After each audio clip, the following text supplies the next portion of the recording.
Hello everyone. Thank you all for watching the video and leaving meaningful comments. Wishing everyone good health and happiness.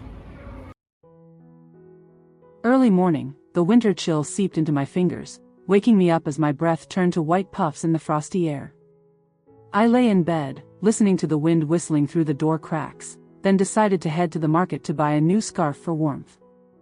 I threw on an old jacket, put on my straw hat, and stepped outside, my flip-flops slapping against the damp, dewy dirt road.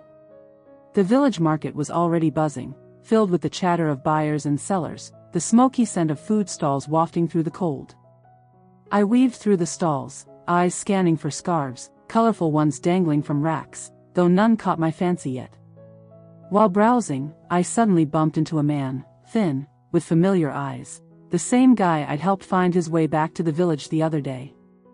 He recognized me, a warm smile spreading across his face, and it hit me that he was the one I'd aided before. He pulled me aside, insisting I sit at a small noodle stall by the market's edge, his voice sincere as he thanked me again for my kindness. I nodded, settling onto a low plastic stool, a steaming bowl of noodle soup placed before me, its heat rising in wisps. The warmth from the bowl spread to my numb hands, and I took a bite, the fragrant broth tingling on my tongue. We chatted briefly. He asked why I was at the market, and I said I was looking for a scarf, to which he nodded, smiling, telling me to choose carefully. Meanwhile, James had already arrived at the wood workshop, his tall frame standing out among the workers sawing and stacking lumber. He stood there, hands on hips, his sharp eyes tracking every cut, every piece of wood neatly aligned on the floor. The smell of fresh timber filled the air, the buzz of saws ringing out, as James inspected everything with precision, missing no detail. I finished my noodles, my stomach warm and full, said goodbye to the man, and returned to the market, determined to find the perfect scarf. After some searching, I picked out a bright red one, soft to the touch, paid for it, and tucked it into my bag. Back home, I set the scarf on the table, grabbed a small knife from the kitchen, and headed up the hill behind my house to chop some dry branches for firewood. The hill was quiet, just the sound of wind rustling through the trees as I walked, my feet crunching on the dry grass. I swung the knife, cutting branches, the sharp snap of wood echoing, sweat beading on my forehead despite the cold. James, at that moment, left the workshop, hopping on his old motorbike, its engine rumbling as he rode to my house. He pushed open the gate, stepped inside, but found the house empty, silent except for the breeze sweeping through the porch. He glanced up at the hill, guessing I was there, and hurried up the narrow path, calling my name, his deep voice bouncing off the stillness. I was higher up, faintly hearing him shout, "Lie too deep," but I kept chopping, too focused to reply right away. James searched for a while, his legs tiring, and sat down to rest under a banana grove by the hill, the leaves shading him from the pale morning sun. He wiped his brow, leaning against a banana trunk, his eyes still scanning for me, hoping I'd appear.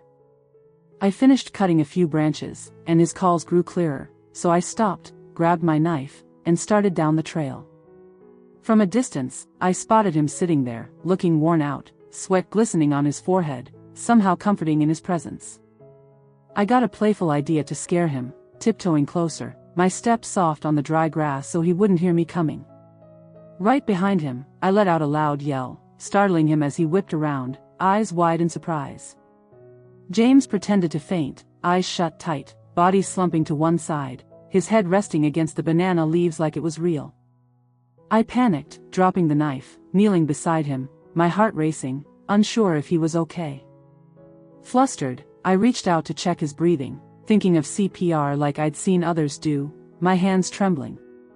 I touched his chest, about to lean in, when suddenly he opened his eyes, grabbed me, and pressed a quick kiss to my lips. I froze, my mind blank, the warmth of his lips sending my heart into a frenzy, and I shoved him away, my face burning red. I turned aside, too shy to look at him, fumbling with the hem of my shirt, my thoughts a tangled mess.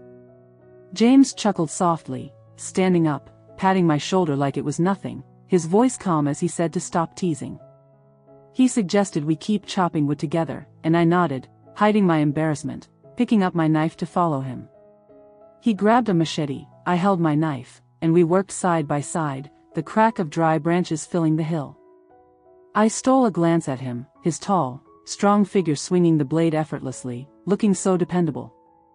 We finished, and James tied the branches into a big bundle, refusing to let me carry it. He hoisted the firewood onto his shoulder, heading down the hill, his step steady, sweat soaking through his shirt as I trailed behind, relieved of the load. On the way, he turned back, asking if I was tired, his gentle tone making me shake my head with a smile, saying I was fine. At the house, he set the bundle under the eaves, brushed off his hands, and looked at me, his eyes bright like he'd accomplished something big.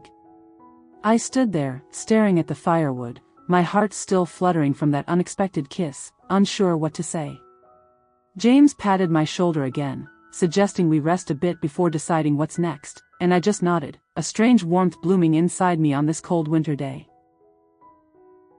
Back at my house, James and I stepped inside, sweat still clinging to our foreheads after chopping firewood on the hill, my legs aching but my heart light. He set the bundle of dry branches under the eaves, brushed off his hands, and we both sank into the old wooden chairs, the creaks echoing under our weight. I looked at him, his hair damp with sweat, his shirt soaked, yet his eyes still sparkled, unshaken by the morning's labor. He poured 2 glasses of cool water from a ceramic jug, handing me one, and I took it, the icy liquid sliding down my throat, easing the heat inside. We sat there, sipping slowly, quiet for a moment, the only sound the wind whistling through the window, carrying the chill of winter. Suddenly, I remembered the bright red scarf I'd bought that morning, dashed to the corner of the room, and grabbed it, my hands trembling slightly with nerves. I walked back to James, hesitating as I held out the scarf, saying it was a thank you gift for helping me with the firewood, my voice barely above a whisper. He looked surprised, took the scarf, ran his fingers over its soft fabric, then burst into a wide grin, saying I was too thoughtful, making me blush and look down. He draped it around his neck, the red popping against his shirt, looking both unfamiliar and comforting, and I couldn't help but smile. He thanked me, his deep voice warm, then stood up, suggesting we ride to the market to buy ingredients to cook at his place, and I nodded, my heart fluttering.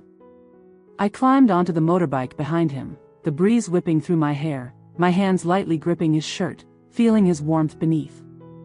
On the way back, he pulled over by a roadside vendor, bought 2 sizzling sausages, handed me one, the smoky aroma hitting my nose and stirring my hunger. We stood there, eating and laughing, the sausages crisp and spicy, teasing my taste buds, and he joked I ate too slow, like a kid.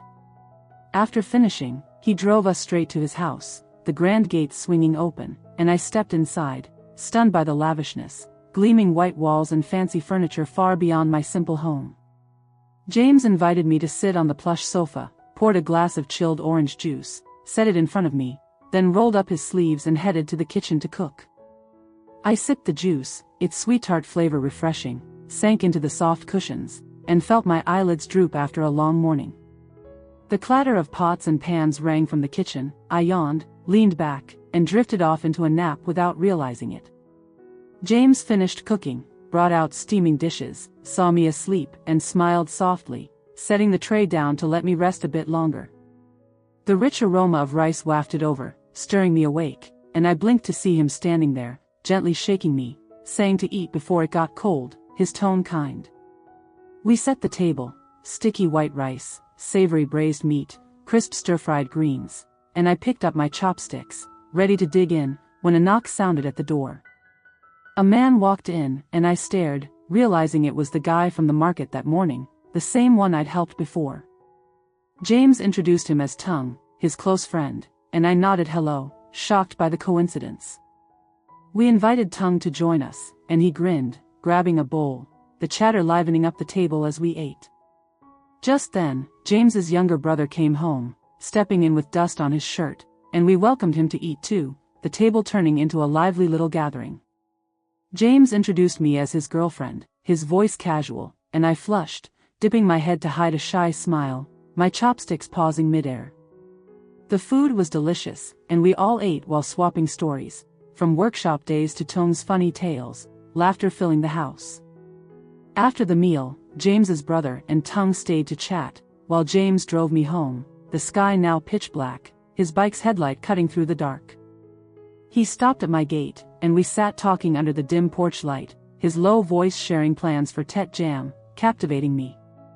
As he got up to leave, I watched his tall figure fade into the night, my heart warm, like the scarf I'd given him still held a trace of his presence.